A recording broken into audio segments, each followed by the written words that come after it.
Hi, everybody. My name's Kristen Fletcher. I'm the Programs and Community Engagement Manager here at the Haley Public Library. Tonight's talk is Peopling the New World with Dr. Charles Speer, Professor of Ecological Anthropology at Idaho State University in Pocatello. We'll learn from him about current research that is illuminating the arrival of the earliest peoples in the New World and the key role played by a very special place in northern Idaho. So I always like to feature a book that we have here at the library.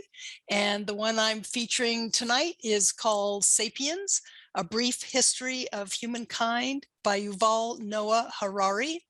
It has been described as tackling the biggest questions of history and of the modern world. And I can confirm that it is written in an unforgettably vivid language. So I highly recommend that to you.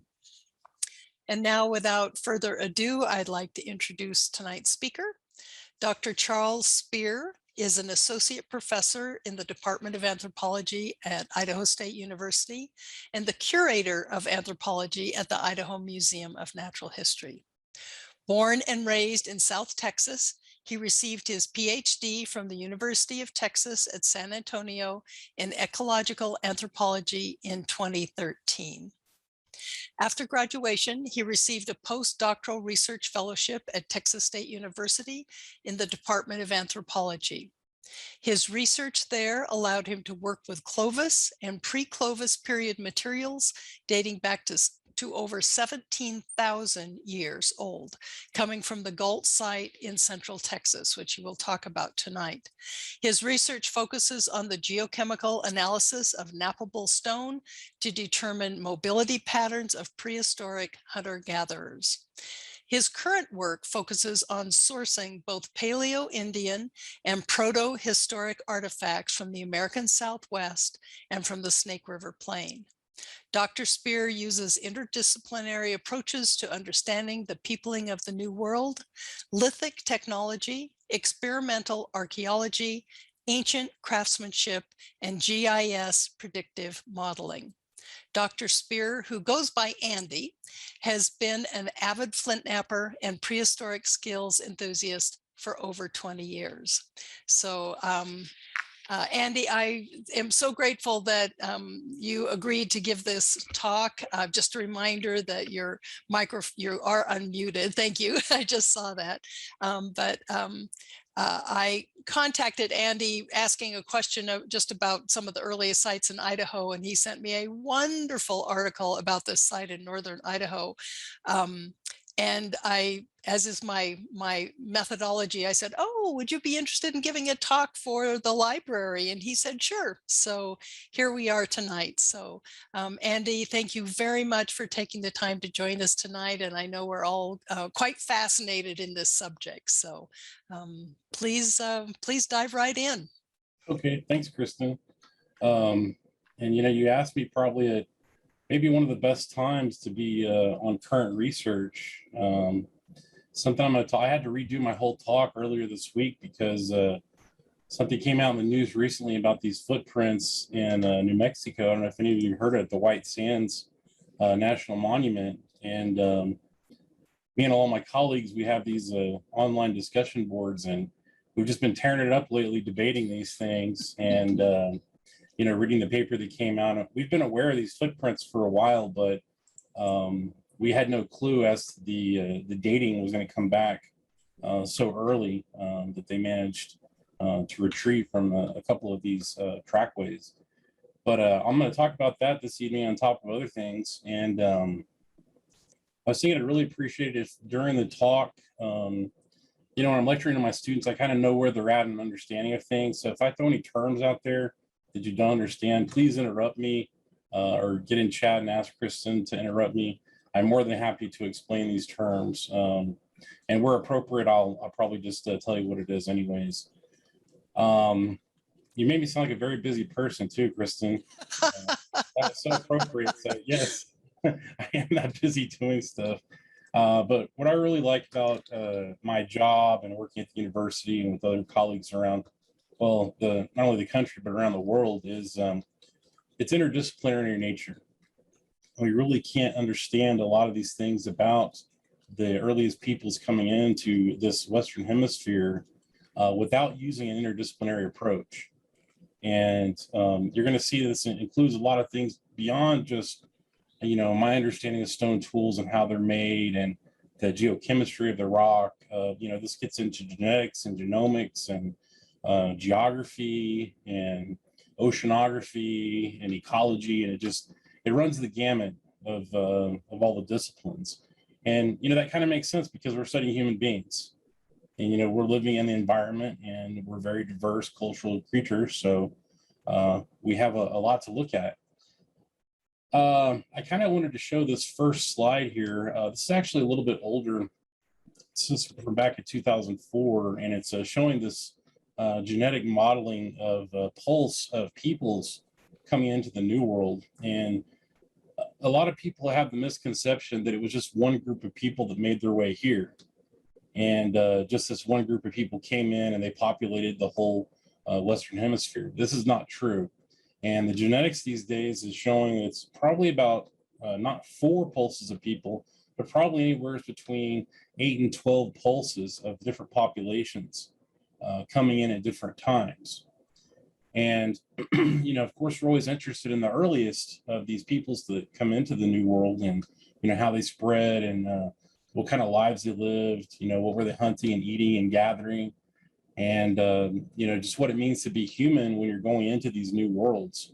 And, these days when we're talking about populating Mars, it might be a little bit useful to know about how people handle brand new environments and how we deal with these things socially. But so you can kind of see here just from these, 8 to 12 pulses of people, we have different genetic material that ends up in the mosaic of what it means to be Native American, and not only Native American in North America, but also in Central and South America as well. And our understanding has developed just over the last, of course, every day it's changing now, but over the last 20 years, we've had, I'd say even 30 years, we've had significant changes in how we understand the peopling of the New World. And I'm going to present to you kind of how did we get to this stage of understanding? And why do we have these debates in archaeology and anthropology about the peopling of the New World? Where does this information come from? How did we develop it? And so the first few slides, I'm going to spend going over that.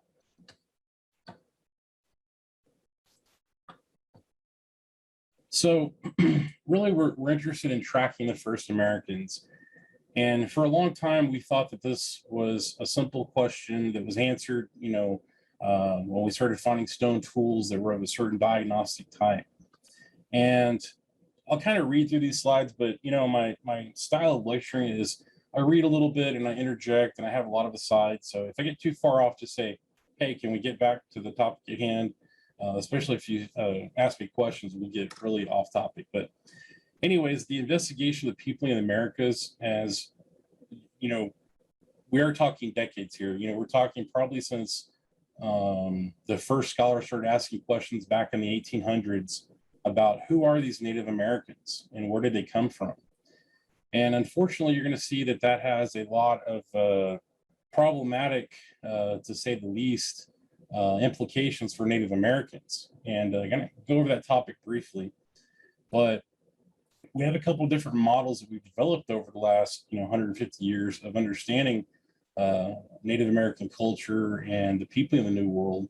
But like I said before, we're using a diverse array of techniques and different disciplinary fields, including paleoecology, paleogenetics, and of course, lithic technology research. But we know for certain that human beings were living here now at least 22,000 years ago, based on this new evidence. And this has changed just in the last 20 years. At first, we thought that 14,500 was the oldest date. And then we find these other sites like Meadowcroft Rock Shelter, Paisley Caves, the Galt site. We just recently published stuff from the Galt site that was just 6-7 years ago.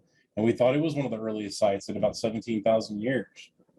Well, it just keeps getting older and older. So we don't really know where it ends, but we do know that there were larger portions of populations of people living beyond that 22,000 year period when people first got here. And by 14,500, we know for certain that people were living in South America at that point, all the way down to the tip of Chile. So let's keep moving here. I just like to put up pretty pictures sometimes. So this is one of my favorite artists that does these watercolors of things going on in prehistory. So talk about some of the reasons why we developed these ideas about Native Americans, and how the dispossession of their lands occurred. And we have this tenuous relationship with how these early white scholars, developed these ideas about who Native Americans were. And initially, scholars saw Native Americans as being these kind of living fossils. And of course, this is how a lot of colonial powers interpreted the populations that they encountered. And a lot of this was based on thinking of, in terms of evolution, as being like a progression, that you're going from a rudimentary past to a complex future. And New World archaeology became intimately connected with studying Native American people because they were the group of people that were here. And New World archaeology involved Euro-Americans digging up Native American ancestors.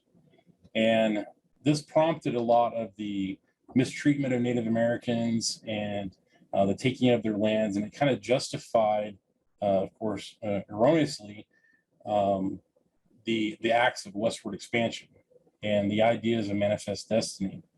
And here on the left, you actually have a cartoon, and it's interesting because people, they knew even back in the 1870s that this was wrong, and the treating of human beings in different ways. But this cartoon is actually from Harper's Weekly on April 22nd, 1871. And the policeman there is, escorting a Native American away from the polls to vote. And it says, "Move on, has the Native American no rights that the naturalized American is bound to respect?" And I mean, even then people knew, hey, they were here first. They were here before us, yet we're not giving them the right to vote because somehow they're less human than us, or they're on par with slavery and things like that. So I always think this is a very interesting early view, and the artist actually characterizes. Can you see the cursor moving as I'm moving it on here? Okay. Yes, very easily. Okay, good. All these folks back here are all Euro-Americans that have these caricatures made of them, like English and Irish and German and Italian. And he kind of draws these caricatures of all the other kinds of Americans. And then the Native American is a little bit more like, respectable in this circumstance. But just kind of setting the stage here for why people were studying Native Americans in this light. So that brings us to the mound builder myth. And this is really to give you an idea of how this is where we're originating from in our interpretations of the archaeology of North America. The mound builder myth, this refers primarily to the dominant 19th century thinking of the mounds and the enclosures. Even Thomas Jefferson excavated mounds near his homes in Virginia. We had several early archaeologists, Speer and Davis, that did a really good job actually excavating some mounds. But in a lot of ways, people thought that the Native Americans that were here were not the creators of the complex remains of civilizations that were left behind. It was thought that they were simply murderous savages that overtook and killed the people that built the mounds at some point in history. And in a way, this kind of justified for a lot of Euro-Americans the dispossession of their land. And, that comes to interpreting a lot of the archaeology that was found. And that even goes so far in parts of Mesoamerica. You think about the Aztec, the Maya, the stone pyramids that were built there, the hieroglyphics. A lot of scholars said, well, these are obviously built by one of the lost tribes of Israel, or Atlanteans, or the ancient Egyptians somehow made it over here. Anybody but the Native Americans, anybody but the indigenous people of that land. So, this is kind of where the thinking comes from. And I also put on here this Great Serpent Mound from Ohio. Kristen, you said you visited there. These mounds, there's so many different effigy mounds that look like animals and different abstract shapes and forms that were built for purely ritualistic purposes. And these go back to about 1200 AD or so about 800, 900 years ago when these were constructed. But these people had vast social networks throughout the Ohio River valleys, all these Mississippian cultures, incredibly complex. And to show you here the site of Cahokia on this next slide, and to give you an idea of how large and expansive the civilizations were in North America, that's not to mention the ones in Central and South America with the Inca and others. Cahokia, even though it had collapsed by the time the Euro-Americans arrived, this was a huge city. It occupied about 6 square miles in size. The population at the time, so 900 years ago, around 1200 AD, there was more people living in Cahokia than there were in London at the time. That just gives you an idea that it's on par with London and Paris and other major cities around the globe at that time. And the idea that the people that were living in the New World when Europeans arrived were not the descendants of these people really kind of created a problem for how we interpreted the archaeology. And it also helped justify a lot of the genocide that we see occurring. And I'm just kind of giving this background a little bit. I'm not going to get into too much deeper than this, but just to give you an idea that when we were studying the civilizations, we were not connecting it to the Native Americans that were present. We were not trying to find those connections. And another issue here that I'm going to talk about with the concept of deep time and the Folsom site is that prior to the 18th century, archaeological research, it was very much in line with the classical thinking of the ancient Greeks and Petrarch, and we're really focused more on clarifying classical civilizations like the Greeks and the Romans and the ancient Egyptians. And there wasn't a whole lot of focus on the archaeology of the New World. It was more focused towards other things. And also, scholars didn't understand how deep time worked. They didn't know that things were 10,000, 20,000 years old. And that's because most scholars, were devout Christians, or they operated in deeply Christian type of society. And lore at the time didn't challenge the Christian Bible as to the age of the world. And, this definitely changes in the 18th century as more geologists come about and are recognizing how long it takes for different soils and rocks to be put down, finding the remains of long extinct animals, not to mention dinosaurs, but also all the Pleistocene megafauna that we read about, like saber-toothed tigers and, rhinoceroses that are woolly and roaming around Europe at the time, tens of thousands and hundreds of thousands of years ago.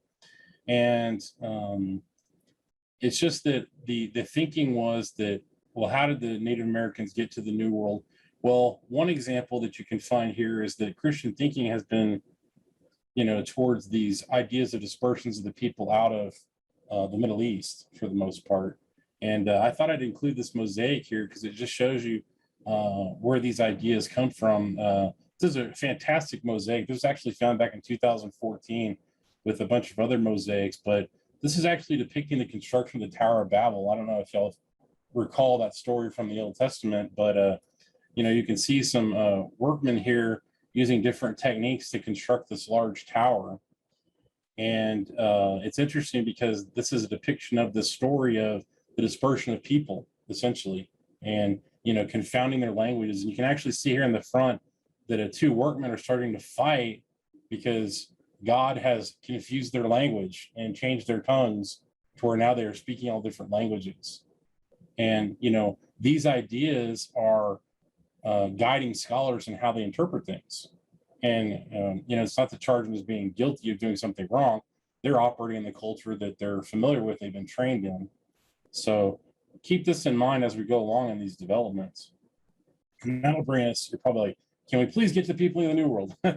Well, the Folsom site is really what gets the ball rolling on understanding how early human beings were in the New World and how early people were practicing a certain type of technological tradition that we could recognize. And the Folsom site is one of the earliest where we really see this establishment of deep time. And it has a really interesting story behind the discovery of the Folsom site. It was actually discovered by a man named George McJunkin in 1908.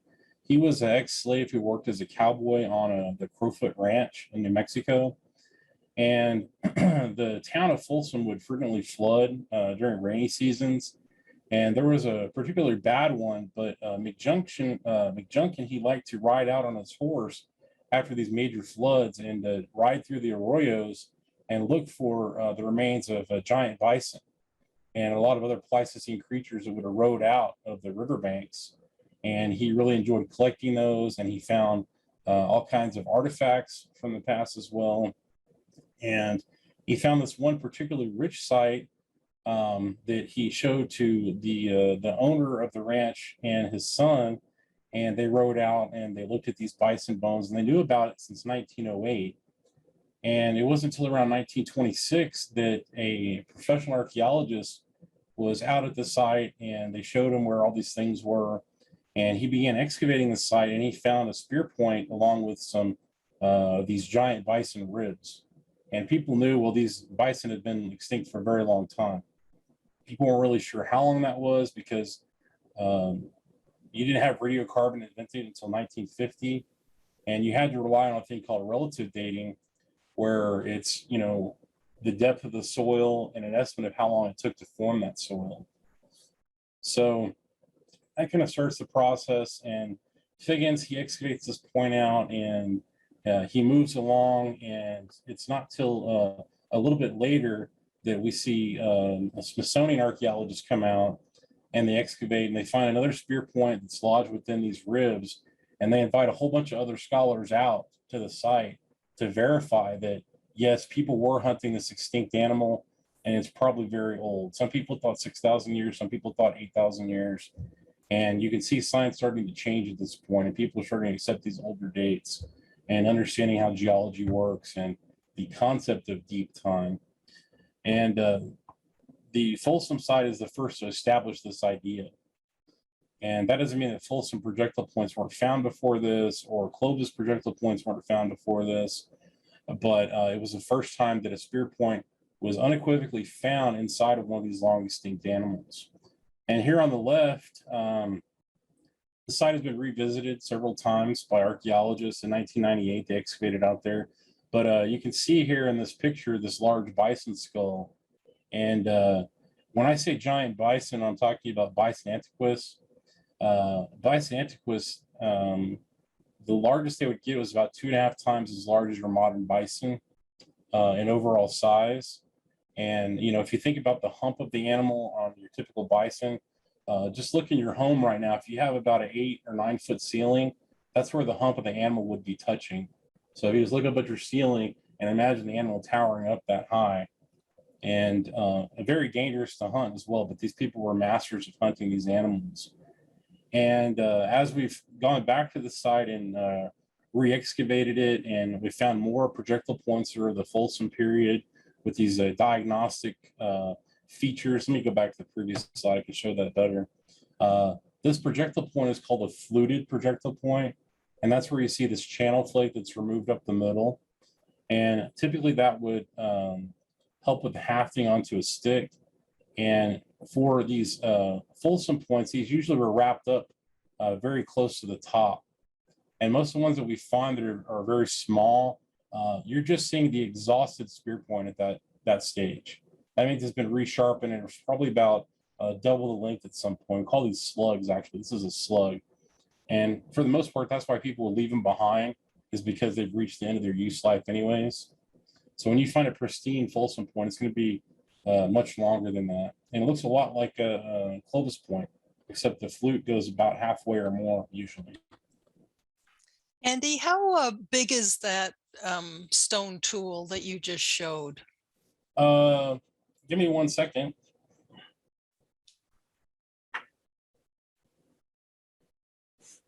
So here's a Clovis point that I made, that I flinned out. Can y'all see that okay? Yeah, just fine. This is a Clovis point. This isn't a Folsom point, but your average Folsom point is about this size, more or less. And it's way thinner than a Clovis point. It's usually about 4 to 6 millimeters in thickness. A Clovis point, this is about 8 millimeters in thickness. And I don't know if you can see the flute here, the small one. The Clovis points typically have a much smaller flute at the base, and Folsom will go up about this far. So you have all this. This is the only part that would be showing on the stick. This would all be wrapped up, and this is the killing part right here. And then you keep flaking it down to resharpen it over and over again until it no longer has any use life left. Thank you. What you're seeing down here are broken projectile points that probably snapped on impact, hitting a bone. Either that, or they just broke by dropping it, or it missed the bison and chipped the rock or something like that. And then you just take it loose and throw it on the ground. So the people that hunted these bison in and around the Folsom site, it's kind of like a natural little trap to kind of run some of these animals into these little arroyos, and then you can ambush them. And that's why they probably returned to the site for many, many years. So that brings us, I've mentioned the term Clovis. I don't know how many of y'all know what Clovis period and Clovis culture is. It's actually what we call a techno-cultural complex. And that's because the Folsom point, when I'm discussing it, that was spread over a very large area in the central United States and down into the plains. Clovis was spread across much of North America. And when I call it a techno-cultural complex, that means that everybody basically used projectile points that were designed like this. They shared the technology and they shared cultural aspects. But more than likely, a lot of these people that used Clovis technology did not speak the same language. And it goes all the way to the East Coast. We see it in the plains. We see it in parts of the Southwest. It kind of competes with what we're going to talk about in a few minutes with Cooper's Ferry and the Western Stem Complex. Is a little bit different, but we do find Clovis technology all the way up into Washington, in Alaska, and other areas, variants of it. So it is a very widespread culture. And then we see variations of it happen after Clovis declines. But what you're seeing here, this is excavation of a mammoth at the Naco site. And this is in Arizona. And people hunted mammoths with Clovis technology. By the time Folsom came around, most of the mammoths were extinct. And they were still hunting the bison. And there's a significant climatic shift that happens, and that is the close of the Pleistocene period. And then we start, modern times, basically when the glaciers retreat and the environment becomes different. It goes from being, fairly cool and wet to being a more dry and warm type of environment. And it couldn't support a lot of these large mammals that are dominating North America for a very long time during the Pleistocene. But in the Southwest, we find a lot of these Clovis points that are stuck in the ribs of mammoths. So that further verifies the antiquity of Clovis prior to, the advent of radiocarbon dating. Even though this is 52, in 1950, when it's invented, it still is a very nascent science. And it's not until the 60s that people really start picking up on it and using it more and more and more. But here you can see on the left, there's a Clovis point actually from this site that was found in the ribs of this mammoth. Any questions so far? Anybody confused about anything? No questions yet. What time frame are we? I mean, how many thousands of years back in time are we thinking about, like for the NASCO site, or for just the Clovis technocultural complex in general? So now we know the exact dates on these. Folsom is about 9,500 years ago. It's about 10,500. And these are based on radiocarbon dates that have been calibrated and adjusted for atmospheric carbon changes. And Clovis comes between around 12,800 to 13,200. And you can tack on about 200 years more or less on both sides of that. And then it kind of declines as a shared technocultural complex, and people kind of go their separate ways for a while, and they have variations of Clovis. And that evolves into other projectile point styles. And you also have to realize here that we're working with a material that's left behind, bones and rock, and rarely do we get, those perishable materials, only in the context of dry caves and things like that. which we'll discuss here in a bit when we talk about the Monte Verde site. Andy, we do have one question. Someone just says, could a Clovis point actually kill a mastodon? It seems so tiny to be able to kill something so big. Yeah, I'll answer that question with, could one Clovis point kill a mammoth? A lucky shot with one Clovis point could kill a mammoth. Could 50 of these kill a mammoth? Yes. And you have to remember, people are probably hunting in a group of 15 to 30 hunters that would have to take down a mammoth. And, you know, I have my own hypotheses about these different hunts. I think that they are communal gatherings that meet at either like biannually or annually with groups of people. You know, you come together at certain times of year and you'll share information, and, you know, you might exchange social information at that point. You might be seeking out marriage partners. And these are usually going to be at the peak times of year when hunting these animals are the best. You are rarely going to have a small group of maybe a total of 15 people in a small tribe that would be going out and hunting these animals. I think these are when we have maybe, you know, 50 to 100, maybe 200 people coming together at a point, and then they kill this animal. You can't think of this as being just a guy and his brothers going out and killing one of these animals, right? And plus, you think about the amount of meat that you're going to get from this animal is enormous. And the task of even butchering this animal is a huge task. And it takes a lot of people to work on these animals to process through all this meat. More than likely, for most of the year, they're going to be hunting, you know, deer, mule deer, or maybe occasionally elk and moose, smaller animals like rabbits, things like that. You know, they're going to be living everyday hunter-gatherer lifestyles. And these big dramatic hunts are probably going to be happening once or twice a year, maybe. And that's where a lot of people get confused about the hunting of these large animals. And you can actually see this in parts of Africa where hunter-gatherers that were observed in the 1800s hunting things like elephants. You know, they have 50 guys out there with steel spears that are hunting an elephant.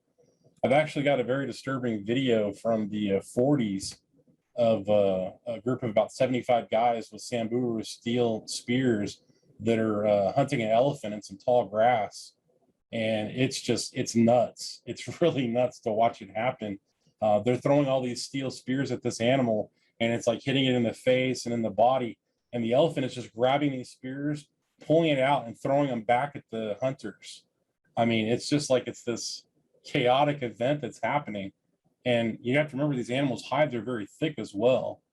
And it takes repetitive injuries on these animals and wearing them down, you know, to be able to dispatch one of them. And, you know, you also have things like cliff drives where you'll drive them over the edge of a cliff. There are smart ways, and then there are dumb ways to hunt these animals. Hunting it by yourself or with just a couple of your buddies is not a good idea. Very dangerous. So like I said, you know, the Clovis culture is widely spread across North America. These projectile points are very diagnostic. When you see one of these, you usually can recognize it as a Clovis point. It's a shared technocultural complex, and I'll reiterate that a couple times so you understand why it's difficult for us on earlier sites to identify them. You know, we found Clovis points, like I said, from Alaska to northern Mexico and California to Maine. As you get down to Central America, they turn into these fishtail points, and they're a variant of Clovis. And do we see it in South America? No, not really. There are large spear points down there, but not like Clovis. The ones you're seeing here on the right, these are actually from the thin cache that was found at the corner of Utah, Wyoming, and Idaho. Right at the nexus of the three states is where this cache was found. This has been recognized as one of the most beautiful artistic pieces of prehistoric art, this particular projectile point here, because of the skill that went into creating this. It is very difficult to make these projectile points, knowing from trying to do it for the last 20 years. You get better and better at it, but trying to do it using traditional technology, a lot of people that make these today use copper and steel and things like that. I see a hand up. Is someone wanting to ask a question? Yeah, someone's asking what kind of stone is a Clovis point, or is it a variety of stones used? Pretty much any material that is similar to glass, you can create a projectile point out of. All the ones that you're seeing here, these are all made out of what we call chert and flint. Usually chert is going to come from more of a limestone kind of matrix. And then your flint is going to be more from a chalky type of matrix. And there's different agates. This one, for instance, is an agate that's a red agate from Wyoming that we know occurs there. Some of these other ones could be from the Knife River area in North Dakota. And what's interesting about these caches is that they're probably ritualistic because most of the points have not been used, and they're made from a lot of materials from all over the place. So either someone went around and collected all these materials and put them in one pile, or we have multiple people coming to one site, like I said, with that communal idea and depositing well-made projectile points from their area that they made as like this communal offering. And you have to remember, these people were religious too. They were as every bit spiritual as we are, and every bit as smart also. That's remarkable, Andy. We do have a comment from John who says one of the largest caches of Clovis tools was found on the Simon Farm on Camas Prairie. The Center for the Study for First Americans published a book about the Simon Clovis cache that can be found at the community library. Thank you for that information, John. Yes, I have that book, and I have studied the Simon cache before. It's a very interesting cache. The material that it's made out of is much more uniform than some of these other caches like the Finn cache. And I actually have one of my students right now that is working on identifying the material that's in the Simon cache. So good question. That directly relates to this as well. And, you know, these caches, they weren't only for ritualistic purposes. People also use them as insurance. You know, if you go off on a hunt and you don't want to carry 50 extra pounds of rock with you on the hunt, you'll deposit it and leave it behind, and then you can come back to it later for butchering or for maybe another hunt. You make a good set and then you leave it, you know, with intent to come back later. And, you know, for whatever reason, they didn't come back. Maybe they got killed during the hunt, or they forgot where it was, or they didn't need it, and they didn't feel like going 100 miles back where they came from to go get it. And that's the other thing you have to remember about Clovis is that for certain times of the year, they were highly mobile. I mean, you know, traveling many, many miles. A quick question about that particular cache. You've referred to the site a couple times, but could you spell the name of that, please? This is the Finn cache, Fenn.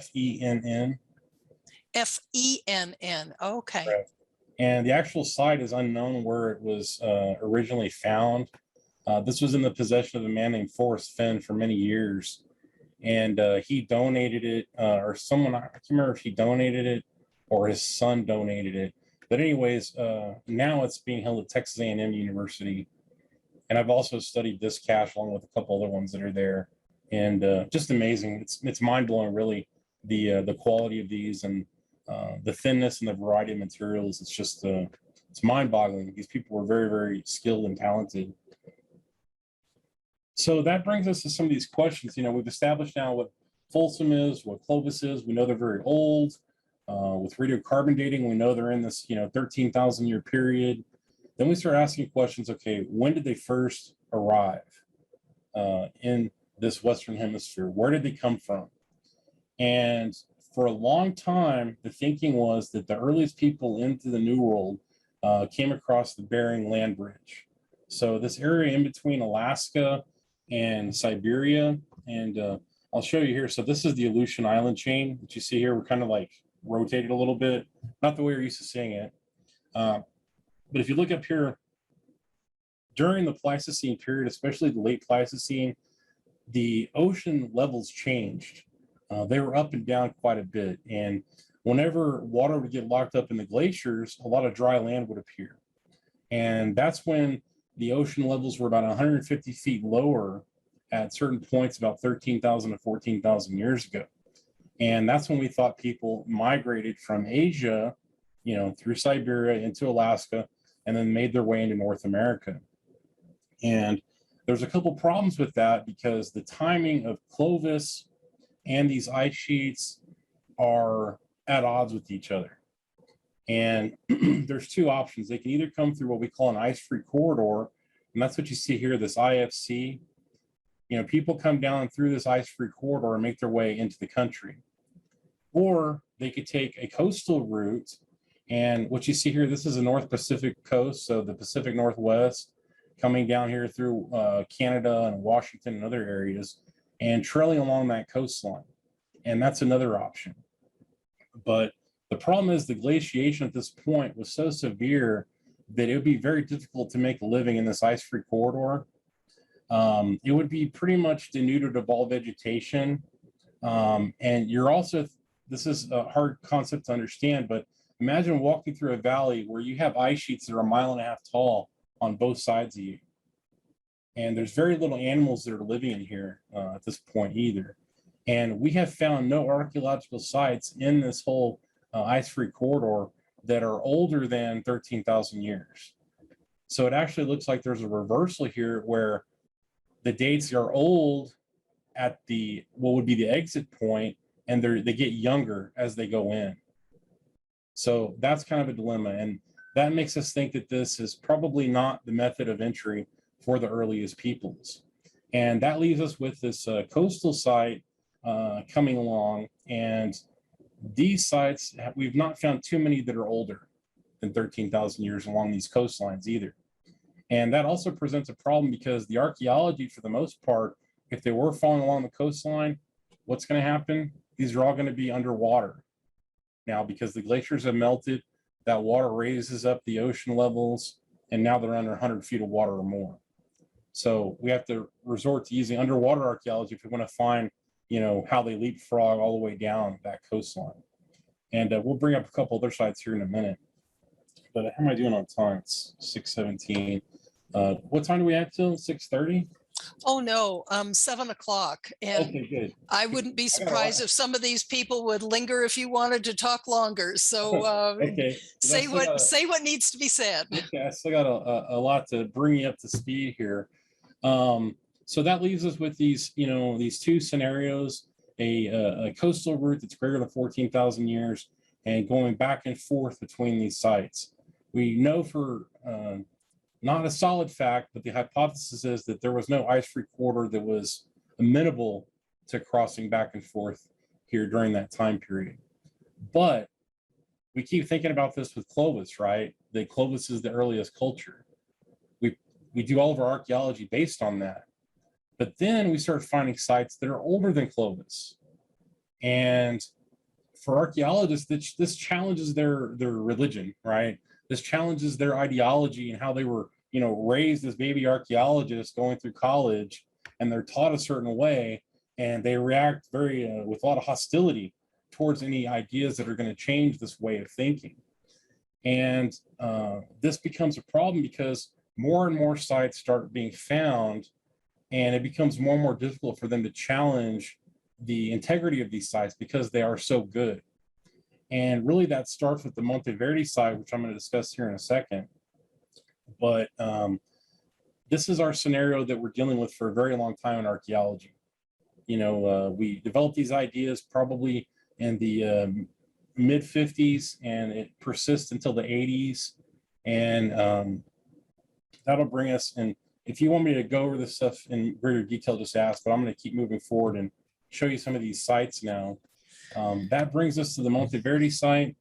And when a gentleman named Tom Dillahay, a great archaeologist, he excavated the site in 1979.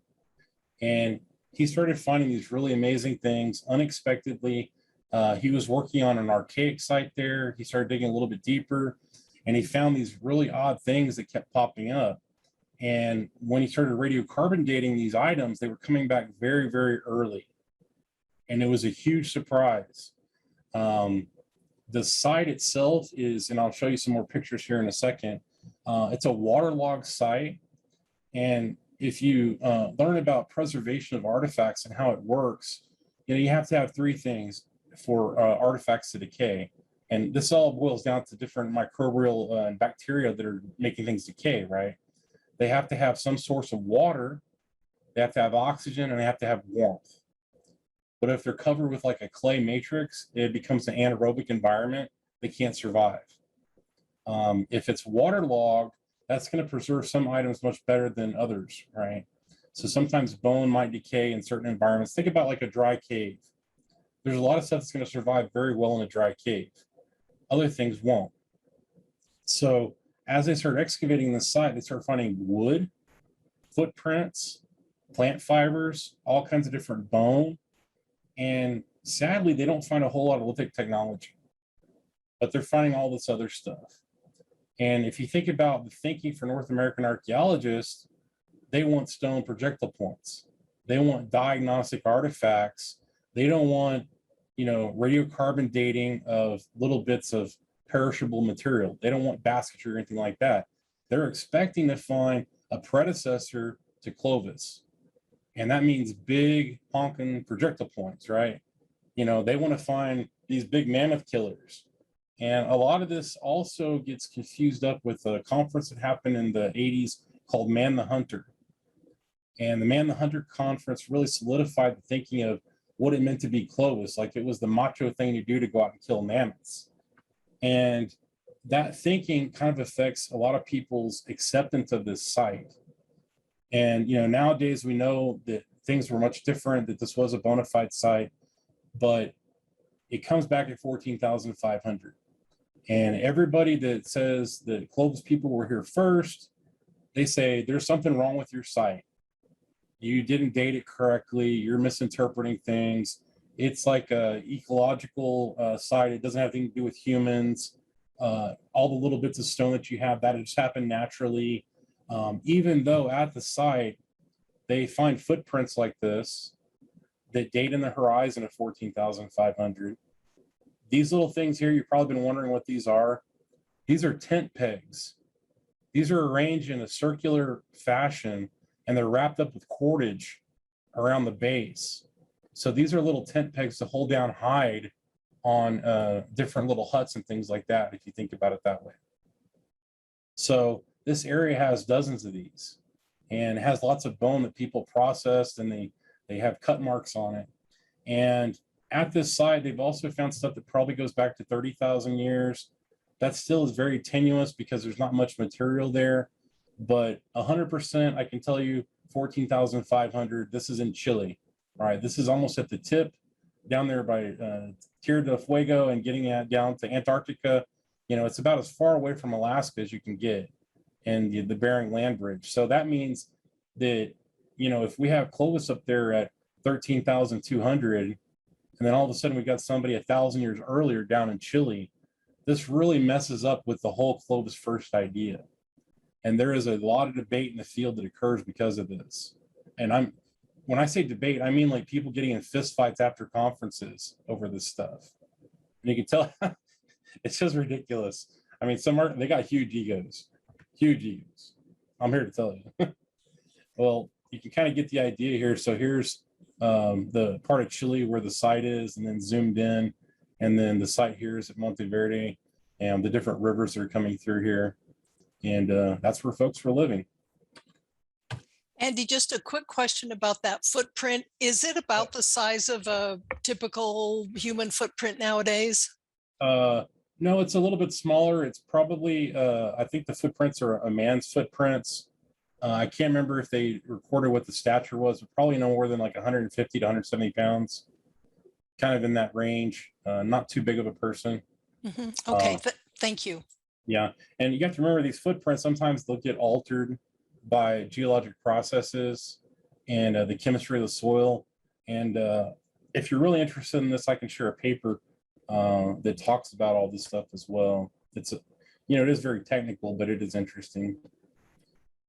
So this is probably what, this is just a simplified artist concept of what Monteverde looked like. Just a cleared area with a bunch of huts with some hides and skins over the tops of some structures to give you some cover from the elements.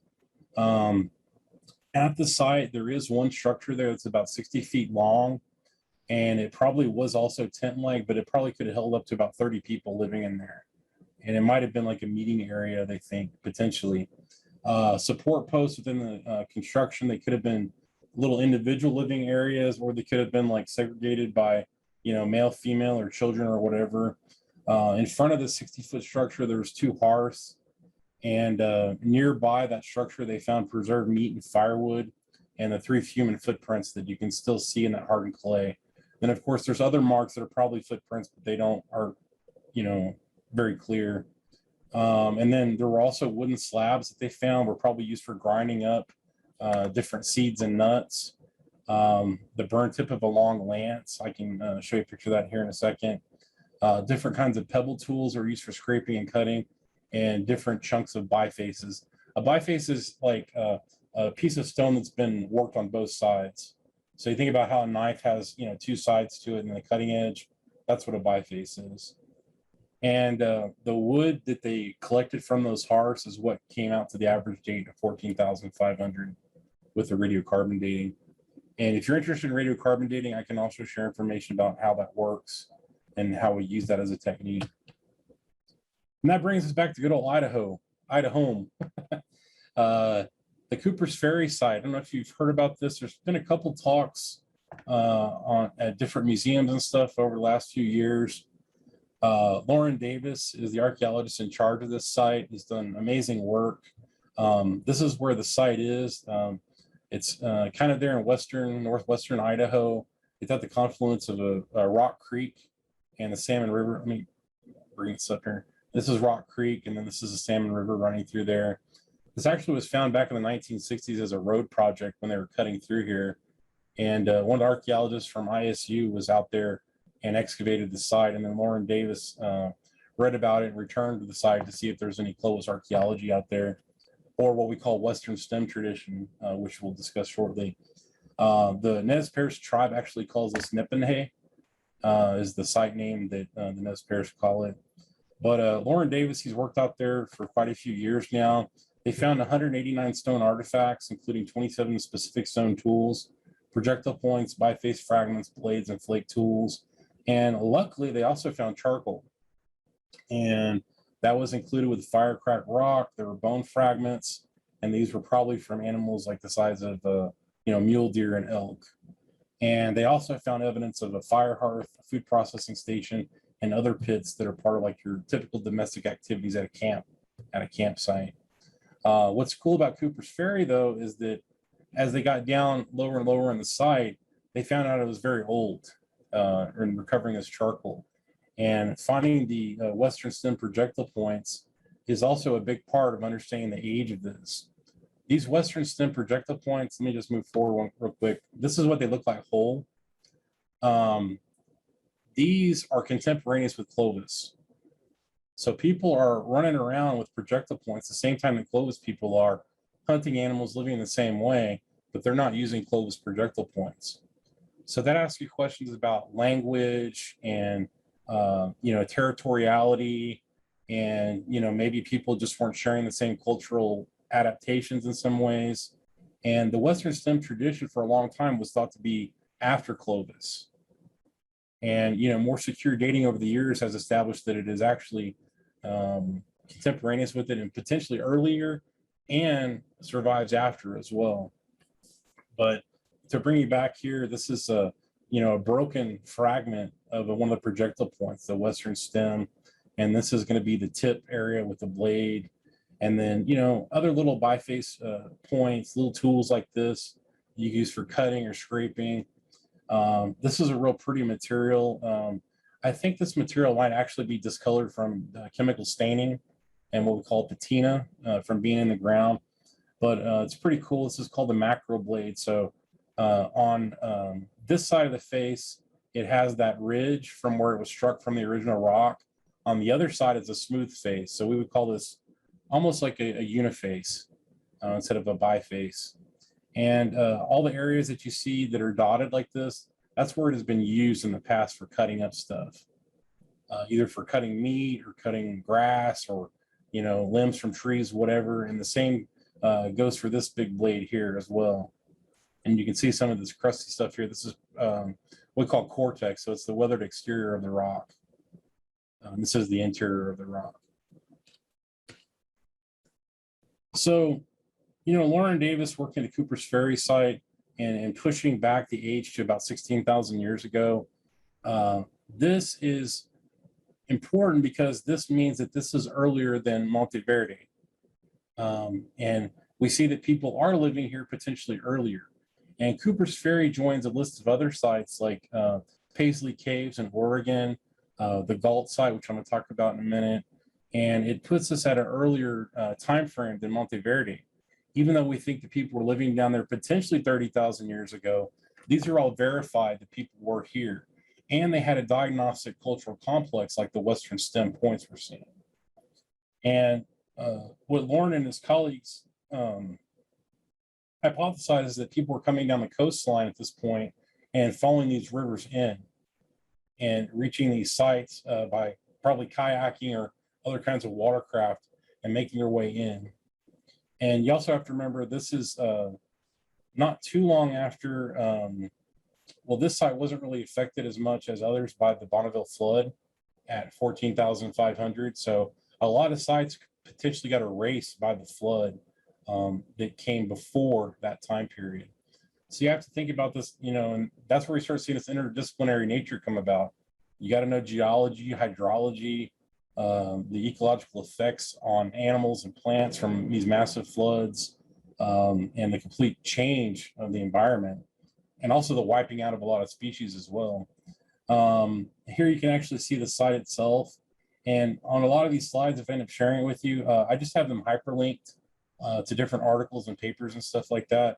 It also helps me remember where it came from, but all this stuff is from papers that Lauren Davis wrote.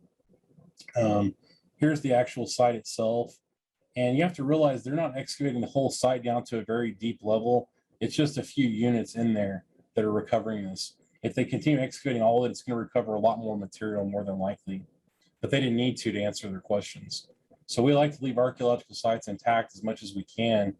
That way future generations can come back if, they have their, a Star Trek tricorder, beam that can test everything very quickly, or maybe they don't even have to dig, right? I mean, these days I use ground penetrating radar and stuff to look at sites. So no telling what's going to happen in the future. But we don't like to record these sites completely 100% because once you excavate it and dig it up, you can't ever put it back. Once it's excavated, it's excavated. You can't recover the site any other way. Even though we do have cool tools these days like 3D site scanners and stuff that I use with the laser scanning. But let's continue on and move on to the Galt site and Deborah Friedkin. Go ahead. Andy, I have a quick question. Well, it may not be a quick question, but Okay. Tony is a reporter, and he says Nez Perce ethnographer Josiah Pinkham said in an interview I conducted that the tribe has an oral history of mammoths, such as the Columbia mammoth found at Tolo Lake.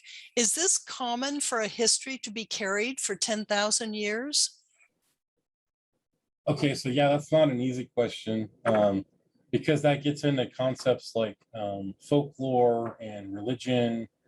And I hate calling people's religion mythology, but when we talk about Greek mythology, those were religions for people in the ancient Greek world. And a lot of those stories, we can especially see like in places like the Middle East, you see a lot of oral traditions that are carried on into the Bible that are shared by other adjacent cultures. If you ever get a chance, read a myth called the Epic of Gilgamesh. And, it has ideas in it that are very similar to Noah's Ark and the Great Flood. And a lot of the ideology that's shared in that, it goes back very, very far. So the question then becomes, well, are all these people witnessing the same flood event at a certain time? And, how do these ideas and things get carried on through time in an oral tradition? And they always have a kernel of truth to them, in my mind. The legends always start somewhere, and myths always start as legends, and et cetera, and going back in time. And, if it was really dramatic, well, maybe traumatic would be a better word in some cases for some of these events, they would definitely be shared in the common consciousness of the people and carried on. And, oral traditions are highly accurate in a lot of cases as well. You just think about like the Odyssey, Homer's Iliad and the Odyssey. You know, that itself is an oral tradition that was carried on for probably hundreds of years prior to it being written down. So those are things that you have to consider with oral tradition. So that's always a very tenuous thing for an archaeologist to answer, though. That's better answered by a linguistic anthropologist or a folklore historian. Even though I'm teaching magic and ritual right now, I teach from an archaeological perspective, not an anthropological necessarily. Well, thank you very much for giving that a try. That was not an easy question to answer. Sure, and you know it's so important, and I say this at the end of this presentation, to include Native American perspectives in the archaeology of this, because these are their ancestors, and they do have very specific ties to them that go beyond, you know, everyone else that's living here. Our human tie to them, they're much closer genetically and linguistically and in so many ways. So it's important to get their perspectives in all matters when it comes to this. So I'll bring that up again towards the end here. So let me get my mind going the other way again. You got me thinking about ideology and stuff now. Well, let's talk about Clovis ideology and the Galt site then. This is a site that's kind of, very familiar to me over the other sites because I worked here for a number of years. I did a lot of research at this site. I'm intimately familiar with all the stone tool technology here. This is a site in central Texas that was known since the 1920s. There was so much material here that people for about 30 or 40 years were looting the site actively, and people were paying to go out there and dig. And there was a huge mound at one point that they were excavating that was full of stone tools. And those got dispersed to the wind, of course. But luckily, a lot of looters are pretty lazy. So they don't like to dig down, 6, 7, 8 feet deep. They'll just dig like 2 or 3 feet deep. And luckily, they didn't get down to these really early deposits at the Galt site. And my mentor, Michael Collins, he was on my dissertation committee as well. He actually purchased the land where the site was, and then he turned around and donated it to the Texas Historical Conservancy. And then they gave it to the Archaeological Conservancy that now manages it. But he knew that there was so much stuff found there and such a long cultural tradition. There was Clovis material that was found over the years there that he was aware of, but there was no professional excavation done with scientific methodology and recording of it. So he went out there and he started excavating it. He was joined by Texas A&M archaeologist Michael Waters, who also is another one of my mentors that's helped me understand Clovis technology over the years. And he actually excavated the Deborah Friedkin site, which is, it's kind of funny because it's almost like a competing between UT Austin and Texas A&M. He went to the land adjacent to it and excavated another site they called the Deborah Friedkin site. These are only about 100 yards apart from each other, but they both have material that goes back over 15,000, 16,000 years old. But anyways, I can point you out here. This is Central Texas. In case you don't know where Texas is, we'll remind you of it every day, a Texan will, where it is and how great and big it is. All these days, I'm a little bit dubious of it. Here's Paisley Caves in Oregon. Here's the Mastodon site in Washington, Wally's Beach in Canada. And then here we are at the Galt and Friedkin site at about 16,000 years. We have pushed this back to about 17,500. But what was interesting about the Galt and Friedkin site is that we were finding projectile points that aren't Western stemmed and they're not Clovis, that are underneath Clovis. So the problem with Cooper's Ferry is that even though it is old, to find these items directly underneath Clovis means that people were living there just before them. And this is indeed what you would call pre-Clovis. And it got confusing. It got very confusing, even though all the archaeology is completely sound. The stratigraphy is perfect, and I'll mention some of that in a second. The projectile points that were found were in no way diagnostic. And they were the last thing that you would expect to see as being the predecessor to Clovis material. And I'll just point to them out right here for a second. These are little stem projectile points. If you found these at any other place up on the surface, you would think that these were arrow points. The fact is, these were locked in at 16,000 years. And these were confirmed with what we call OSL dates. I'll mention that in a bit. This is optically stimulated luminescence. Basically, that's using little sand grains. The last time they were exposed to sunlight, a little counter starts with radiation in the soil. And then if you excavate them without exposing them to the sun again, you can perform a test of exposing them to light again, and they put off a certain amount of glow or luminescence. And you can measure that rate and that intensity, and it'll tell you how old something is. Plus or minus a couple hundred years on that. But anyways, at the Galt site, 5 stemmed points and 2 concave bases were found with OSL dating to almost exactly 16,000 years ago. And there was a whole bunch of other stuff that was found there, blades, blade cores, and over 150,000 pieces of debitage. The Galt site itself has over 2.5 million artifacts that are Clovis age, or I'm sorry, 2.5 million artifacts total. 800,000 of those are Clovis age. And that makes it the largest Clovis site anywhere because so much material has been recovered there. And that also has to do with the fact that it's right adjacent to a chert quarry where they could get all this rock. There's a big exposure of it nearby. Points similar to these from Central Texas, they were excavated from lacustrine deposits associated with mammoth skeletons that we found at Santa Isabel in Mexico. And these were all bracketed as well in this kind of time range. And that's when we're talking about these little weird projectile points. They don't look anything like Clovis.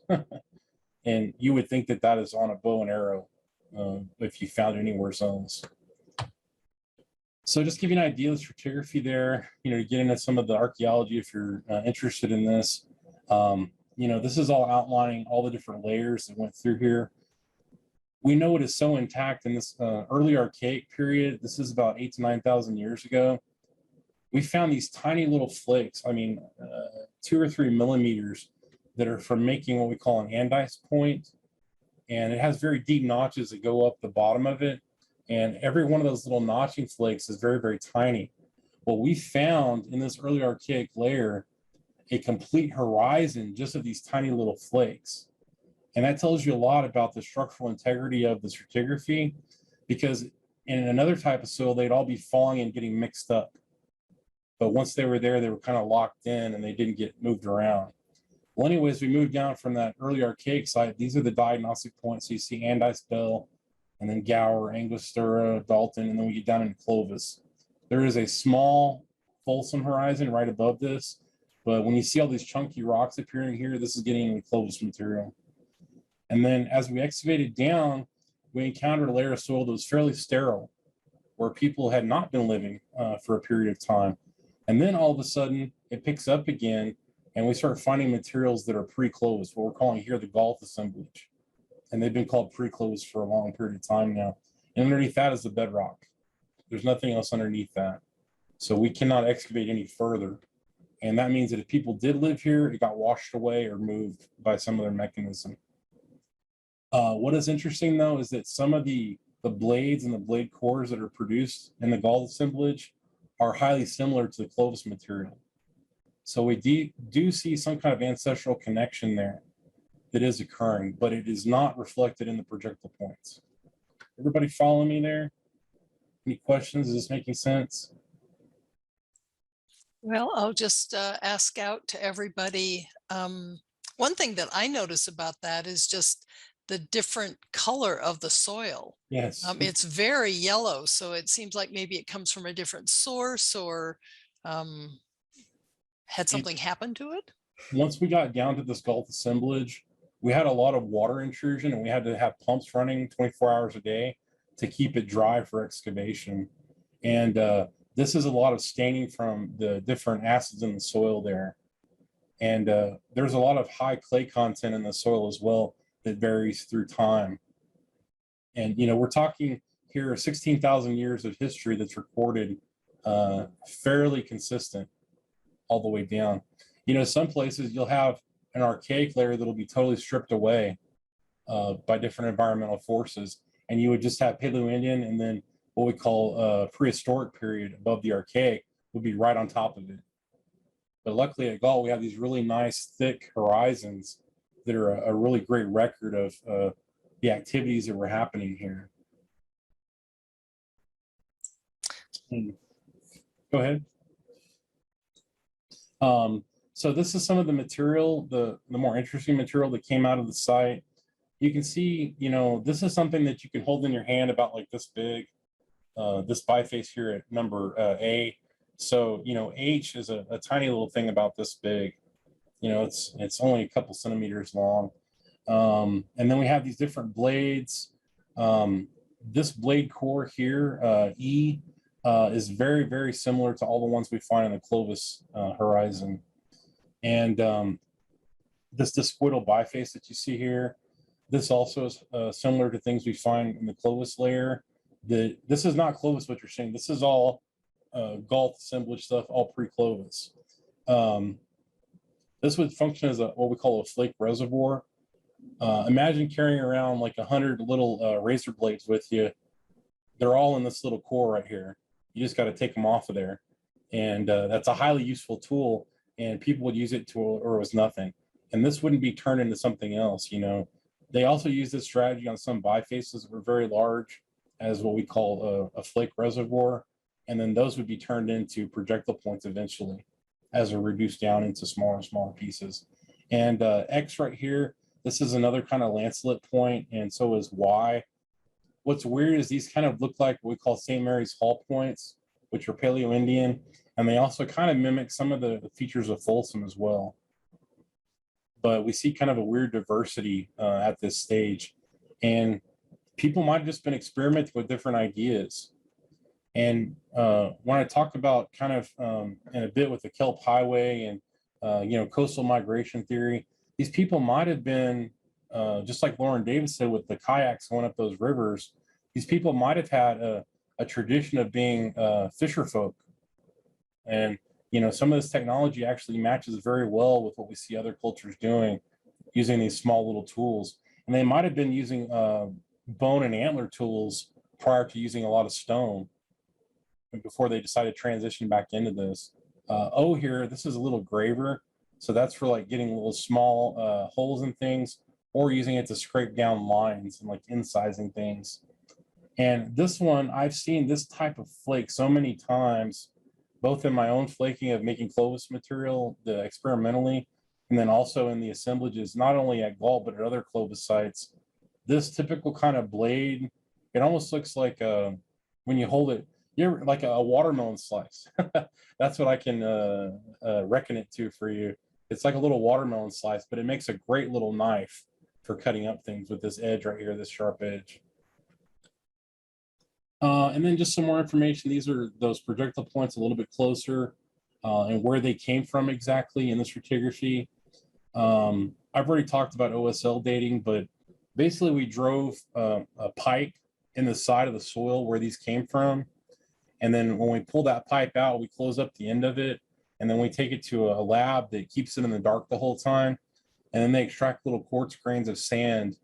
And then those little quartz grains, they're stimulated with a light, and that causes them to luminesce. And then they can measure that to figure out what the age is. So if you expose any of that dirt to the sunlight, it'll reset that clock, because the UV light will reset that luminescence, where all of a sudden it's been charged up again before it goes back into the ground. This is what we call trap charge dating in archaeology.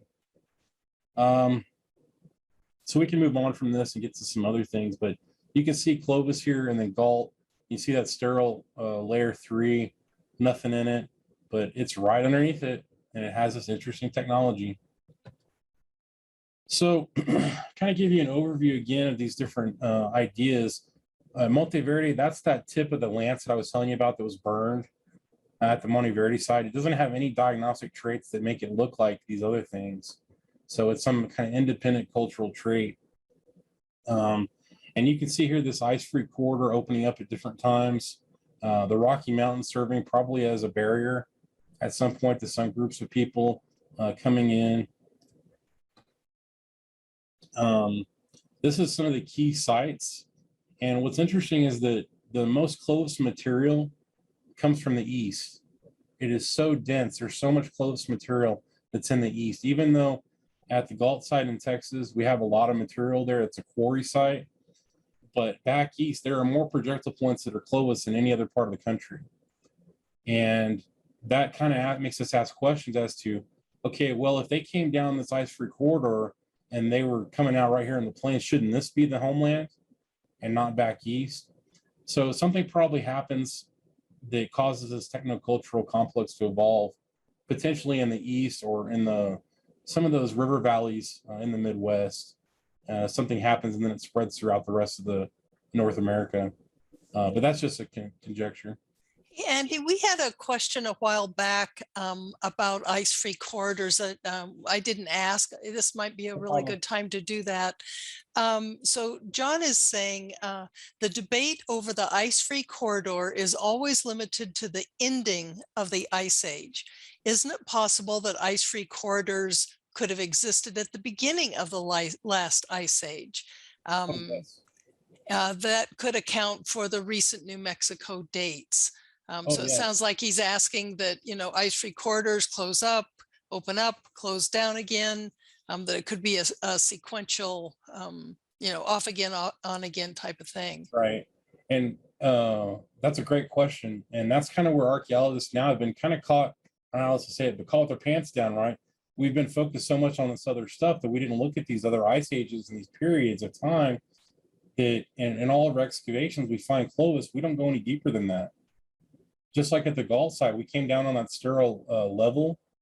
If we hadn't known about the Monteverde site, we wouldn't have dug that deeper, right? We would never know. And that happens at all these sites that you're seeing in North America. So there's probably going to be a big return to a lot of very well-known sites and excavating them even deeper. And, we always like to joke as archaeologists that we're not digging for dinosaurs here. We're just digging for people. So we don't need to go 20 feet deep down, but we might need to go a couple more feet deep to reach into these earlier horizons of soil. And of course, the problem becomes there that the further we go back in time, the more scarce these sites are going to be because there was less people. And we know from the genetics that these pulses came later in time. So that's kind of always the tricky part. And then another tricky part is that these people might have been existing and surviving with a perishable toolkit. They might have been using bone and antler and different kinds of wooden implements for all their hunting purposes. A good example of that is the Manus Mastodon site in Washington that I pointed out a second ago. That has an antler projectile point that's stuck inside of a mastodon skull. And that means somebody was hunting with antler points during the Clovis period. So we have somebody that is, using Clovis material, but hey, they're also hunting with bone and antler points, which are every bit as deadly using the right circumstance. So we have this really interesting problem now. And also I wanted to mention here, the Western stem tradition that we have occurring in the West is contemporaneous with it. But remember, these are all diagnostic. You see that, that's a Clovis point. You see this, it's Western stem. If you find what we call El Jobo point or a fishtail point in South America, we can see some of these connections here. But this is diagnostic. We don't have anything diagnostic for 16,000 years and earlier, or even really before Clovis and earlier. The Western stem, yes, it matches for that area, but we haven't found any outside of the area that are older than that. And when we find those little teeny tiny projectile points at the Galt site, they're all different. They're not diagnostic. So people are just kind of doing stuff willy-nilly maybe. So that becomes a problem that if an archaeologist stumbles across a site that might be 15,000 years old and just finds these little projectile points, they might not even make the connection that it's that old. They might just think, oh, here we go, another late prehistoric site with some arrow points. Let's just record it, leave it there, and we'll go on to the next site. So this is where we have to rethink our training as archaeologists and rethink sites and how we approach them. Let me go ahead and move on to the next slide here. It's getting towards a little bit later.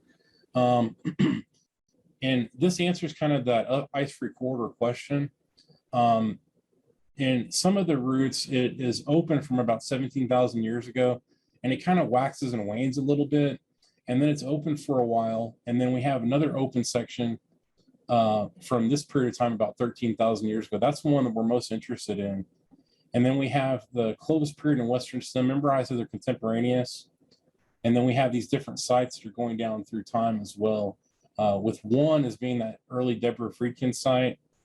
And then we have groups that are actually going to be living south of those sites. So this is bearing in mind a lot of what we're currently understanding in some of these earlier sites. I want to get forward to this. This is probably, I feel like this is maybe one of the more plausible things to think about. Me and my mentor, Mike Collins, we talked about this probably 6-7 years ago. We just thought how appealing it was and how it made a lot of sense. So the idea is them taking a coastal route. And if you think about it, people can get down to the tip of South America pretty quickly. If they're just, skipping along the coast for, a couple hundred years, they can get down there very quickly. But now that we have this, 22,000-year-old site in White Sands, people could have been going up the Baja Peninsula and, rowing and kayaking through all this stuff. But you start asking the question, well, when did they get there? Well, when we look at sites that we find in Asia, some of the earliest dates we have there are about 36,000 to 40,000 years ago, with Asiatic populations living there as hunter-gatherers. We have people migrating out of Africa maybe 80,000, 100,000 years ago in small pulses. And then by 50,000 years ago, we have more people that are migrating. And then, 30,000 years ago, around that time, we have modern Homo sapiens that are moving into Europe, and we have people moving throughout the world. And if we have people sitting here in Asia about 36,000 years ago, that means we could expect people maybe trying to make their way by 30,000 years ago into the Western Hemisphere. And in that case, the question is, well, how in the world would they do that? You're talking about the Bering Sea and the Bering Land Bridge. If they're walking across this exposed area, it is not that diverse in species, plants and animals. It's a recently evolving ecosystem. There would be shrubbery there. There might be a few trees, but it could be a potentially harsh living environment. Living out on those plains, basically. In contrast to that, these kelp highways were a known functioning area for people to be exploiting in Asia.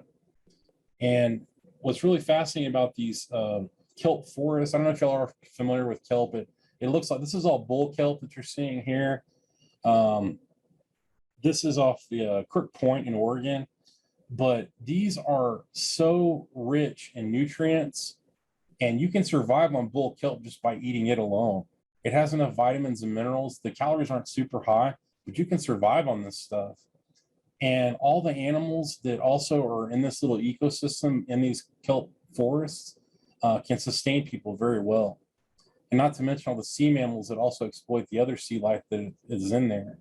And then you can get the bones from those sea mammals, the fat off of them for helping survive. With protein, you got to have some fat with that, and using all their bones as tools. What we think may have happened is that people were skipping along this kelp highway and just skirting this whole edge all the way to North America over a period of time. And you might be thinking, that's nuts. They didn't do this all in, a year or something like that. No, they didn't. They probably made forays and trips out to these areas and would stop and get off in areas that they could. What's really wild is that some of these kelp forests were so dense and so thick, you could actually get out and walk on them. So you could pull your kayak out for the night and probably put it up on the kelp beds and live there. And you also have to remember there's seabirds that are also migrating back and forth. If these people are following and eating seabirds, they're going to keep going along this kelp highway the same way. It's a different way of thinking about how people may have made it to the New World. So there you go. You got fish, you got seabirds, you got kelp, you got shellfish, and you don't have any dangerous open ocean. You're not out in the middle of the Pacific worrying about sharks and stuff, right? And trying to fish every day and trying to find fresh water. You can collect it as you're going along here if you move up into the land a little bit, and you can make your way down. It was probably a very hard life, to be sure, but it was something that could be done. And people probably were drawn like a magnet to these kelp forests, and were probably exploiting the heck out of them.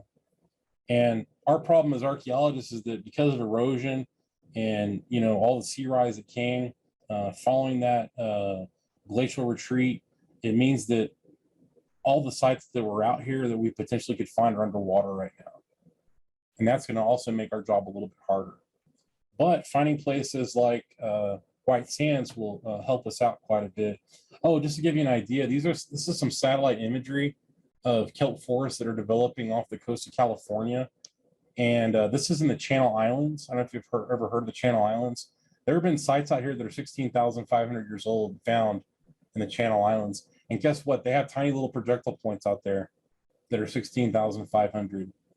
And if you zoom in and they magnify the kelp forest, you can see how dense these things are all along this edge. So just imagine a more hospitable environment. This is from 2013. These would all be connected and people would be coming through here 16,000 years ago at a minimum. And also something you might know is that some of these kelp can grow about 115 feet tall and reach the seabed. So the largest one on record was actually 215 feet tall that we recorded in modern times. And that finally brings us. Oh, just a quick question about that, Andy. So Yeah. It seems to me that those smaller projectile points that you were just talking about could easily be used for fish. Oh, Whether definitely. it's a stabbing fish or, something like that, throwing a spear, a tethered spear or something. And also, you don't want to be carrying a lot of heavy rock in your kayak either. No, you don't. You're going to be using bone and antler and things like that. And occasionally, if you have the opportunity to stop off and get your rock and make a couple small projectile points, because you want to be carrying food and water instead. You don't want to be carrying, 50 pounds of rock in your little kayak or big kayak. We don't really know. As soon as we find a kayak, that's going to be huge. Then that would be the best answer. And that brings us to something that's in the news now. I've learned a lot about this just in the last 4 days. I knew about it peripherally, and then it started getting into the news, and I've been teaching my own students about it when I can in my Discover Archaeology class, which is an introductory class. But it's really fascinating. This is from White Sands National Park, not too far from the Trinity site where they tested all the nuclear weapon stuff back in the 50s. The ingenious method that they dated these footprints, in case you're not aware, is they found seeds that are above and below these feet, little casts of feet. So you have tiny, tiny seeds that they submitted for radiocarbon dating that are bracketing these footprints. And because of that, they know the ages of it. And this comes out between 21 and 23,000 years ago. And these seeds are what has helped date this material to that age. And what's really fascinating is that at this period of time, there was still a lot of megafauna in the New World.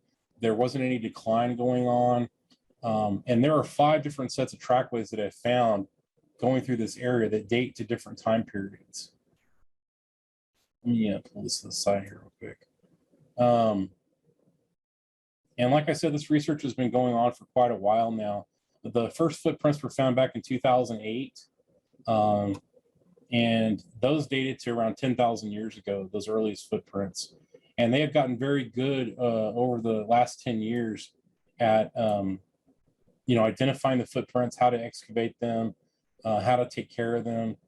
And recall what I was saying about the Monteverde site and how these Clovis police came around and they're getting into fistfights and stuff. Well, a lot of archaeologists, when you have a really amazing site, you have to have amazing evidence and to back it up. It's like you have to have profound proof for a profound site. So a lot of archaeologists have been coming up with every kind of way possible to discount this.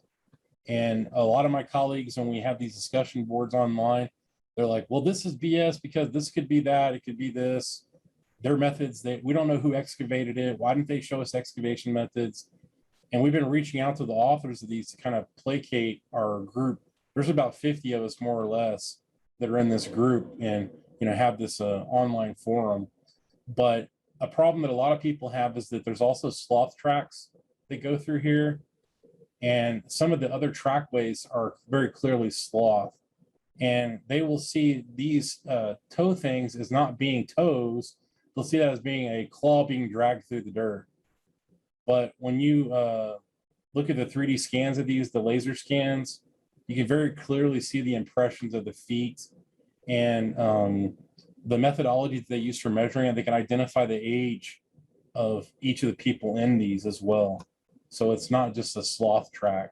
And if you ever see a sloth track, it's about this big, and then it has 3 little marks that go up the top off to the side like that.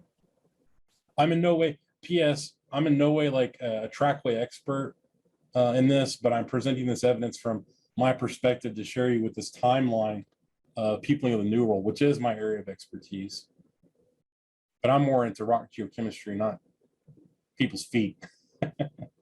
Well, and there was recently an article in the New York Times. Oh, you may be going to talk. Are you still on the White Sands? I am. Okay, I will be quiet, let you talk. Sure. So they analyze the trackways, and like I said, there's 5 main ones that are very, very accurate, and there's 7 total where there's some question. And you can see the bracketing of the radiocarbon dates on these trackways at each one of these marks as we're going down.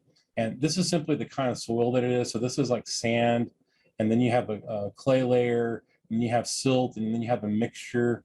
And then we get further and further down, and you have some water intrusion as you get deeper, where you're going to have where the footprints are going to be transitioning in shape and size, depending on what the moisture content is of the substrate.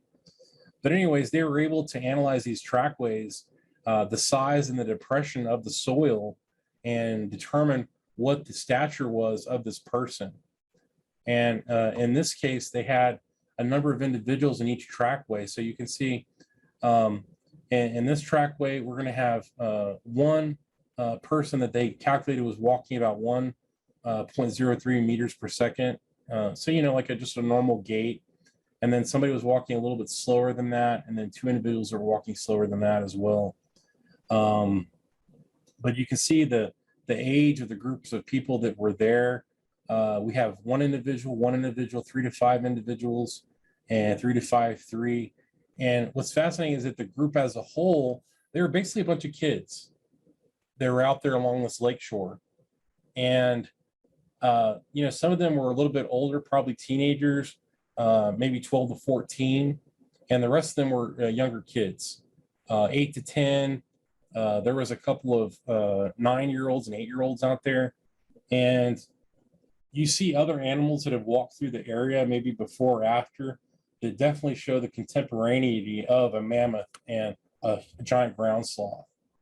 And why were those animals there? Well, their parents were probably hunting those animals at some point while they were there, or they were just getting water. But it's a very human story for one aspect of these, where you have probably a 13 or 14-year-old that scoops up one of the younger children at one point, and that trackway kind of disappears, and you can see them kind of like carrying them on their hip in this trackway. So very human aspect to this. And if you're ever interested, look up the Laetoli footbeds in Tanzania, and you can also see this very interesting thing play out, but much, much earlier, at about 3.5 million years ago, where someone's carrying a child. So some thoughts for the future. I just have a couple more slides left. It looks like a little bit after 7 here. You know, these are all the ideas that we had in the past about how people move out in these different pathways. And, you know, we had this about 15,000, 23,000 years for the genetics. It does still work for us. And you can see these other expansions that I was talking about, these other pulses. We have the Inuit people moving in here 3,000 to 4,000 years ago, where we have the Paleo-Arctic tradition develop, and then Paleo-Eskimo about 4,000 to 5,000 years. And then we have people moving off to the north about 13,000 years ago. This is all based on DNA and genomic research, and working back in time, and working on fossilized human remains as well. And you have the out of Africa, people moving out of there about 55 to 65,000 years ago. In my opinion, even though that's what the genetics says, it's probably closer to 100,000 years ago. Recently, last year, we actually found stone tools that were Homo sapiens derived that are about 300,000 years old up in Morocco, in these areas in North Africa. And then we have people moving down into the different parts of the Kalahari Desert with these click languages that they use. But what I really want to leave you with here and over the next few slides is that we need to find excavate sites of the first Americans in Beringia and across the Americas. And either the sites are there or they're not on the land bridge. And if they are, they need to be close to the coastline. And we're not going to be able to excavate, in the middle of Bering Sea anytime soon. I mean, you've probably all watched like the crab fishermen that go out there and like die getting crab on that tumultuous sea. But the Pleistocene sites are going to be really hard for us to find because one, site preservation, and two, because of visibility. These things might be 10, 15 feet deep in the ground, and they're very, very hard to recognize. And another thing is that when they're buried that deep, if they're not buried that deep and they're on the surface, we would not recognize them typically, because they're going to look just like all the other pieces of stone tool manufacturing debris from other time periods, and we can't date those directly. We have to find something that's diagnostic, that's on the surface to identify it as a very old site. Our best chances are probably going to be looking at things like cave sites and rock shelters and coastal sites and submerged sites. And a lot of these are happening in Florida and off the Channel Islands, and we're getting better at that technology. And underwater archaeology is just as accurate these days as terrestrial is. They can do just as good a job, and some things are preserved a little bit better there. So, when these things are all found, excavated, and properly dated, the archaeological data from all these different sites, we're going to have that key empirical evidence that we need to develop models of the migration out of these areas. And how did people live? What did it mean to be human going from one part of the world to another? And I mean, if you can just imagine in your mind going into a pristine land that no human being has ever been in, I mean, it's like a hunter-gatherer's paradise, it's open and it's yours. But also the encountering animals and plants that you've never seen before and learning all the traits about them. What's poisonous? What's not poisonous? What can heal me? What makes my stomach feel better when I eat it? What kind of poultice can I make if I have a bad cut? What might be, even though they didn't call it antibacterial, what keeps something from getting infected? These are very real human questions that you would have to answer when you're moving into these new areas. I hope that makes sense to everybody, the profound nature of it and why it's so important to us, not only as archaeologists and anthropologists, but as a species in general, to know what it means to be human, to enter into new worlds, and also how to care better for the one that we have. Let's see here, moving along. Finally, and I mentioned this at the beginning, we always have to remember that we're investigating the ancestors of people that are still living here right now. And these aren't just some fossil people that are a scientific endeavor, right? This is somebody's ancestors, and the way that you would think about your grandparents is how Native Americans think about their ancestors. If it's 10 generations in the past, you might not have the same consideration, but for Native Americans, those people are just as important as their grandmother and their grandfather from their cultural standpoint and from their worldview. So we always have to be aware of this as we're doing these investigations and being scientific about things. And we really have to strive to include Native Americans in our research as much as possible. And luckily, from the work I've been doing here at ISU, improving our relationship with the Shoshone-Bannock tribes has been a huge boon for us in understanding, what things are important, and ideas that they have about how the world is can influence how we interpret the archaeology that we find. So, like I say here at the bottom, collaboration between scientists and indigenous peoples, it's only going to make the story that much more interesting. And to, fight over archaeological sites or engage in litigation like things have happened in the past, it doesn't do anybody good. It just makes everybody feel bad. So why not cooperate and collaborate and learn from each other and include new perspectives? And anthropology, I don't know how many of y'all are aware of, how anthropology works, but we try to be as holistic as possible and include as many viewpoints as possible and try and always to avoid our own bias. And that's the hardest thing to divorce yourself as a scientist, is to keep your own worldview from influencing your interpretations. You want to influence it from an objective standpoint. But that is it for this lecture. And I can only imagine coming up on this, like I said, you're coming into that new world, and you just got your stick and your spear, and you got freaking two saber-tooth tigers that are eating a giant bison in front of you. And you can see here in the front, you got the little 5-year-old. When I saw this picture, I was thinking about my son. My son's going to be 2 years old in December. And I can only imagine like being out there, even if you know everything there is to know, but coming up on a situation like that. I mean, it's got to be pulse quickening to say the least, right? So any questions, comments, criticism? Want to scream at me and say I'm wrong about stuff? That's fine. We'll see if anybody types anything in. I will tell you that almost no one has left, even though it's 7:15. So I think Sorry that's for running late there. no, I think that just speaks to what a fascinating presentation that you have shared with us, and a very human presentation. I appreciate that personally very, very much. Oh, thank you. It's my passion. Yeah, it is. And a couple quick things while I'm kind of waiting to see if anybody is going to type in a question. Somebody just said, great talk, exclamation point, thanks. Great. Thank you. I have jotted down some of the information that Andy has shared with us. And I'll be sending that out when I send the video out to all of you. And let's see, what was the other thing? Can't think of it right this second. So someone says, this was so fascinating. I really appreciate this depth of information. I will be rewatching it a few times to take in all this knowledge. Oh, and Tony says, bravo, with 2 exclamation points. Thank you. Thank you. Someone else says, great presentation with 3 exclamation points. So I'm glad y'all enjoyed it. I wanted to mention that if y'all have any questions, like you're thinking about this later or whatever, or maybe you rewatch it, don't hesitate to email me, and I'm happy to answer your questions about any of this. And we try and engage with the public as much as possible. That's why I like giving talks like this, because it's not really science if it's not public. And if we can't share the knowledge with the public and people who are interested in it, then what's the point of doing it? And I'm very passionate about it, so don't hesitate to shoot me an email and ask me, what the heck is a flute on a Clovis point or something like that. I was originally going to show a little bit of a flint napping demonstration, but with the white sands thing popping up, I thought it'd be more relevant to discuss that and kind of go over that with you guys. But well, maybe I could do a little flint napping demo like live or something if we could work that out.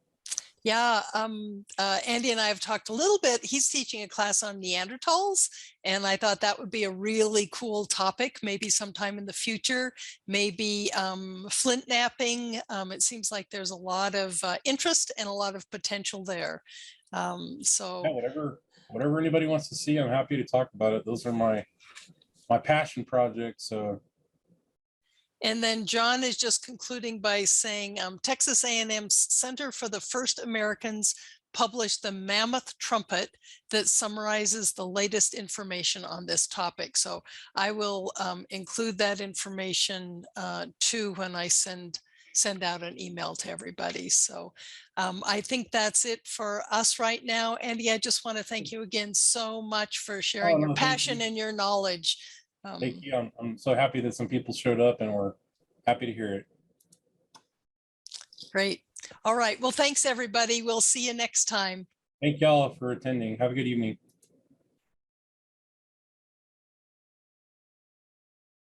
Hey, Andy, I have a quick question for you before we go. I was actually going to ask it earlier, but the conversation slid someplace else. I thought I remembered with the Cooper's Ferry site that the spear points that they found there most resembled spear points from, I believe it was Hokkaido in northern Japan. Am I remembering that correctly? Yeah, there's some variations there. Mm-hmm. And it becomes very tenuous to make those connections with the distance that's involved. And you have problems of what we call converging cultural evolution sometimes, where people come to the same kind of technology because of need or necessity, or just individual human ingenuity will dictate that. like they try to make the argument with the Solutrean people in Europe having a connection with Clovis, but you're talking about like a 5,000 to 7,000 year difference in time between the two styles. And then you're also talking about people having to cross the Atlantic. And, you know, you have these issues of people, there's many ways to make a stone tool. And some of them are better than others. And sometimes people just come up with the same idea. And that's where you have that converging ideology that happens. Because it's a mental template, right? It's like, it's what's in your head and what you want to repeat over and over again. And what does a Clovis point look like? Okay, I need to make it look like this. And that's why Clovis gets like widespread across North America, is because it has such a strong mental template that can form based on it. And, you know, the same thing happens with what we call the Acheulean hand axe. I'm not sure if you're familiar with that, but and I'll, you know what, I'll spell it here in the thing for you. That way it's a little bit easier.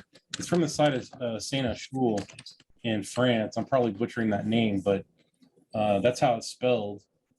And that hand axe is probably one of the most successful memes and cultural templates in history. That thing sticks around for about 1.5 million years with Homo erectus, and then with Homo neanderthalensis, the Neanderthals, Homo ergaster, and other what we call archaic Homo sapiens. They have that same hand axe template. They use it for a long time, and it's a teardrop shape. You know what? Hold on 1 second. I think no, I don't have one out, but it just looks like a teardrop. All I have to do is type in a Acheulean hand axe and it'll pop up. Okay. They make them over and over and over and over again, and you just see them everywhere. You know, from research that I've done in Ethiopia and out in the field, and both working at the National Museum there, and you just see these things, and then other technologies that are also mimicked later, and you're just like, how is this possible? And there's one, I won't take up too much more of your time, but the level wall technique and the level wall, we call level wall flake and level wall point. Neanderthals make it, archaic Homo sapiens make it, and then even Homo sapiens make it. It's like among different species and subspecies, they're making the same technology. And when I was going through school, I never knew that until I first started my PhD program. And I was asking my mentor, Mike Collins, about it. And he goes, oh yeah, well, Neanderthals made that, but so did Homo sapiens. And I'm like, what? How in the world could two different species make the same kind of thing, like almost identical? It didn't make any sense to me. It was like, how in the world can a chimpanzee make a space shuttle? You know, it was like one of those things. So that kind of also addresses your question that you're asking about the Jamon points and the Western stems. So yeah, really interesting stuff. Gives you a lot to think about. Yeah, it does. I loved your question of what does it mean to be human? I've been asking myself that quite a bit, actually. Yeah, and then you ask, what does it take to not be a good human? Oh, well, this has been so much fun, Andy. I again appreciate your time and expertise, and hope we can get you back again to talk about some other topic. Yeah, I'd be delighted to. This was a lot of fun, and it makes me congeal all my thoughts to present to the public in an understandable way, instead of being off in, you know, academic la la land.